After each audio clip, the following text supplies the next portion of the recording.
Análisis Viva. Un espacio único de la Bolsa Institucional de Valores, donde los especialistas económicos más renombrados ofrecen semana a semana sus perspectivas sobre los mercados financieros. Análisis Viva.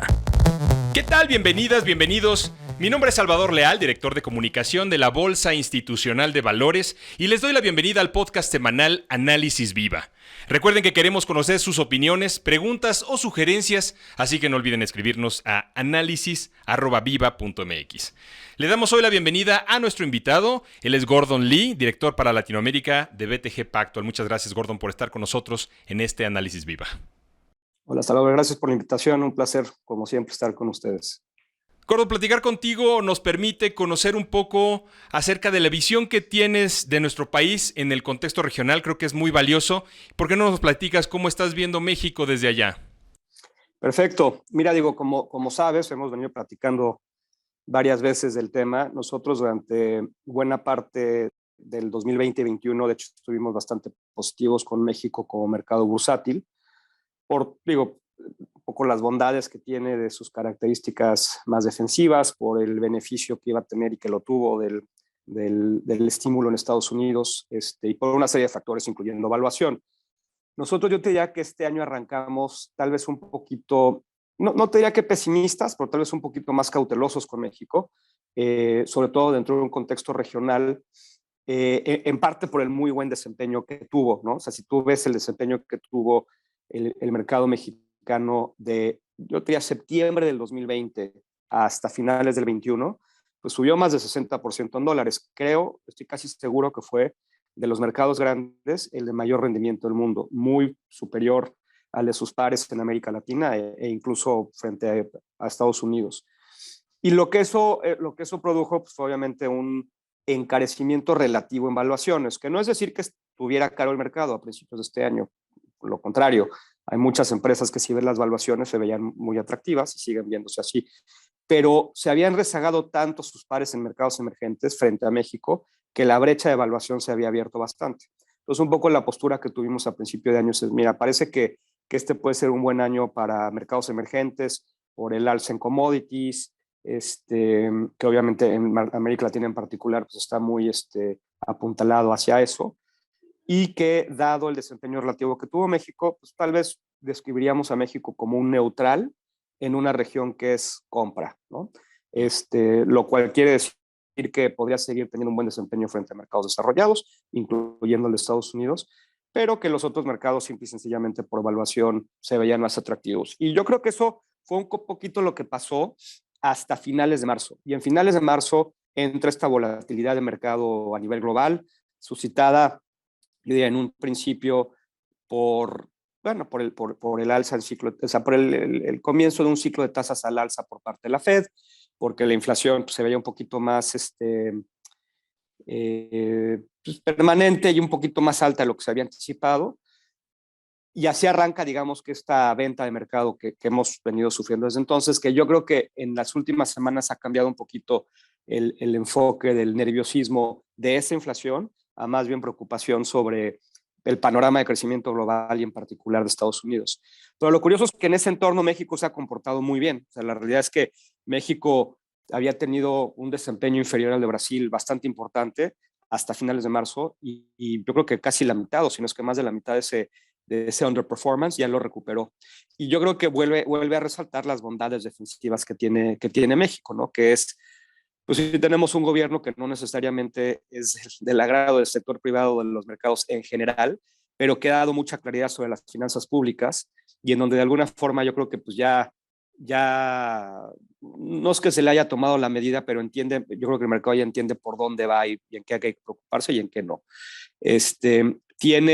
No tienes ningún imbalance fiscal, ningún imbalance macro, una cuenta corriente muy sana, un tipo de cambio relativamente barato, yo diría, y empresas bien manejadas en sectores defensivos y no muy expuestas al sector tecnológico, que yo creo que son estas empresas cuyos flujos son realmente de muy larga duración, que no van a empezar a generar flujo durante varios años, cuyas valuaciones se ven muy afectadas por una subida en tasas. En México no tenemos eso. Entonces yo creo que si metes todo eso a la licuadora, pues México sale sale bastante bien parado como mercado. Entonces yo diría, nos sigue gustando Latinoamérica, sentimos que obviamente tiene que empezar un poquito, a haber un poquito más de claridad sobre el tema de la inflación, las tasas, si va a haber recesión o no, y si sí la hay, qué tan profunda es.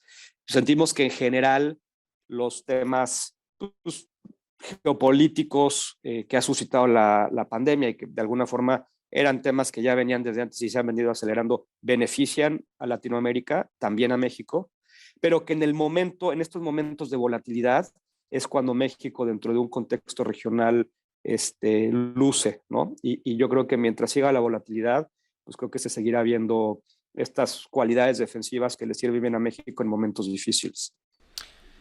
Creo que das una visión muy completa, Gordon. Siento además que tienes mucha sensibilidad sobre la visión que tenemos de nuestro país aquí adentro y que tú lo puedes ver fuera de nuestras fronteras como está. Lo comentaba yo en otro episodio. De repente, los mexicanos, los analistas mexicanos, inclusive que están basados aquí en nuestro país, tienen una visión un poco más pesimista, quizás de todos los días, de la recepción de noticias o de golpes de impacto del ciclo de noticias que pudiera sesgar un poco esa visión. Tú lo ves un poco a la distancia y a lo mejor nos puedes dar justamente esto que comentas, una visión un poco más kosher, por así llamarlo, en términos de recuperación, en términos de crecimiento, inflación, con señales muy claras quizás de tipo de cambio, que ponen a nuestro país en una visión un poco diferente a la que pudiéramos tener en otros momentos. Sí, mira, yo creo que, digo, yo soy mexicano, pero tal vez pues, es la ventaja de no estar en la olla todo el día, ¿no? Y todo el tiempo, porque creo que, digo, lo que también hay que tomar en cuenta es que para el inversionista mexicano o el analista mexicano frente al internacional, pues estas noticias y las preocupaciones no solamente son, oye, cambio mi recomendación sobre el mercado, no, o modifico mi portafolio, no. Son temas que les afecta a todos los aspectos de su vida, el futuro de sus hijos, etcétera. Entonces, a lo mejor tal vez en momentos como este es un poquito difícil separar la parte emocional, ¿no? De la parte tal vez un poco más analítica. Como mexicano, claramente yo puedo empatizar con esa parte emocional porque comparto todas esas preocupaciones, pero no viviendo en México a lo mejor me permite tomar un poco más de distancia y tratar de ser un poco más objetivo o frío, tal vez frío es la palabra en el análisis.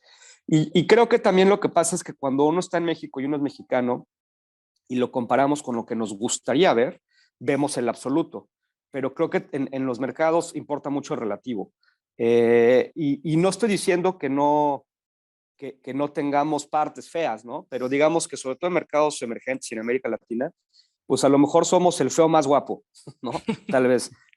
No es que, digo, no es que no hay que ignorar las preocupaciones ni los temas. Son ciertos y están ahí. Pero a lo mejor sí hay que saber tal vez pues, distinguir lo que es ruido de lo que no es ruido. Ah. Y yo creo que si tratas de hacer eso, mira, y me pasa esto que lo mencionas, justo antes, hoy en la mañana estaba hablando con un inversionista y un poco comentaba lo mismo, que cuando yo estaba optimista con México, o más optimista como mercado, cuando lo estábamos empujando finales del 20 y a lo largo del 21, yo hablaba con empresarios mexicanos y les explicaba el por qué estaba yo optimista de México como mercado. Y haz de cuenta que les estaba hablando yo en serbo-croata y les estaba hablando yo de otro país, ¿no? Me decían, ¿de qué estás hablando? No entiendo de qué estás hablando. Y sin embargo, pues había muchas cosas en el camino que decían, no hay forma. Y no se dieron, pero no reconocen el hecho de que no se dieran y no reconocen el lado positivo de lo que no se diera. Como un ejemplo, es un hecho que vamos a perder el grado de inversión. Bueno, no hemos perdido el grado de inversión y yo creo que hoy ni siquiera es un riesgo que se pone sobre la mesa. No, es un hecho que la oposición no va a poder organizarse y no le va a poder bien en las intermedias y Morena no solamente va a mantener su mayoría calificada, sino que la va a ampliar. Bueno, eso no pasó. ¿Qué pasó? Entonces yo creo que hay que reconocer lo malo, pero también hay que reconocer lo bueno, y en ese balance a lo mejor donde puedes decir, no se ve tan mal la cosa. Y yo creo que eso es un poquito lo que tenemos que hacer en México. Coincido totalmente. Un apunte final quizás respecto al contexto regional. Ya nos platicaste acerca de México. ¿Cómo ves al resto de los países de la región? ¿Quién está en la primera fila de los niños bien portados? ¿Y a quién pones hasta el final del salón? Mira, la verdad es que América Latina arrancó muy bien este año. O sea, si tú ves el desempeño de los mercados hasta, te digo, finales de marzo, que los mercados empezaron a tambalearse, México había estaba más o menos flat, ¿no? Frente al cierre del año pasado, lo cual representaba un desempeño muy superior a aquellos de Estados Unidos o de Europa o de Asia. Pero Brasil había subido 25%, Perú había subido 25%, Colombia un 15%. Desde entonces, obviamente, junto con el resto del mundo, se han vendido algo, pero siguen arriba 2 dígitos, ¿no? Y yo creo que las virtudes que tiene América Latina en un entorno como bueno, obviamente, y sobre todo Sudamérica, es la exposición a los commodities. Y si uno piensa que pues, el mundo está cambiando de tal forma que los commodities estructuralmente van a tener precios más altos, pues es mejor para estos países. Pero además también yo creo que América Latina en este entorno, pues mira, lleva fuera de México, que tuvo un muy buen 21, pues llevaba varios años rezagándose, ¿no? Como mercado. Entonces las valuaciones eran baratas. Y también a diferencia de otros ciclos de apretón de la Fed, los bancos centrales en toda América Latina, y aquí también incluyo a México, pues fueron muy proactivos, ¿no? Empezaron a subir tasas desde muy temprano y pues ya la sacudida de la Fed ya los agarró bastante bien parados, ¿no? Al grado de que si tú ves en la historia cuando pensabas, oye, la Fed va a subir tasas, pues Banco de México va a tener que hacer el doble. Ahora con lo que ya hizo, yo creo que en general un poco la tesis es, pues tendrá que subir de la mano de la Fed, pero no más. Y eso se ha visto reflejado. Pero acuérdate que sobre todo para el internacional los retornos se miden en dólares, ¿no? Entonces no solamente es lo que suben las acciones, pero también cómo se comporta el tipo de cambio. Y si tú ves los tipos de cambio en Latinoamérica, pues el real está bajo de 5 otra vez, el peso está bajo de 20. Entonces, en general, yo creo como región, por eso te decía que yo creo que México es una especie de neutral dentro de un mercado que es compra. En ese entorno un poco más positivo, yo te diría probablemente Brasil, Chile y Colombia son los 3 mercados que yo pondría al frente de la fila, como dices tú. Perú tiene también sus temas políticos, ¿no? Algo parecido al de México, donde el sector privado, pues la verdad es que no tiene muchas ganas de invertir y eso puede pegarle un poco en el crecimiento. Y México, como decía, pues es un poquito menos sensible a esto y las valuaciones, aunque baratas en términos absolutos, se han encarecido en términos relativos. Pero en momentos volátiles, como el que estamos viendo ahora, yo creo que México se comporta bastante bien. Entonces te diría, en un panorama muy optimista, más parecido al de principios de año, probablemente Brasil, Colombia y Chile. Pero México hay que tenerlo porque las cosas no siempre son risas y risas, ¿no? A veces hay momentos un poco más complicados y México ahí es cuando luce. Claro, claro. Gordon, te agradecemos mucho por este análisis. Muchas gracias que nos hayas acompañado en este episodio de la 3ª temporada de Análisis Viva. Un placer. Un abrazo a todos. Él es Gordon Lee, director para Latinoamérica de BTG Pactual, y a ustedes muchas gracias también por escucharnos. Si el episodio fue de su agrado, los invitamos a dejar una reseña, un like en cualquiera de las plataformas desde la que nos escuchen o compartirlo a sus contactos y amigos. Si nos están viendo este podcast a través de YouTube, no olviden suscribirse a nuestro canal para recibir notificaciones de las próximas publicaciones. La producción de este podcast estuvo a cargo de Rogelio Unzueta. Agradecemos a nuestro ingeniero en audio y video, Héctor García. Los acompañó Salvador Leal. Y esto fue Análisis Viva. Hasta la próxima. Análisis Viva es una producción de la Bolsa Institucional de Valores. Suscríbete a nuestro podcast, síguenos en todas nuestras redes sociales y visita nuestro sitio web viva.mx para que obtengas la información más completa de los mercados en México. Análisis Viva.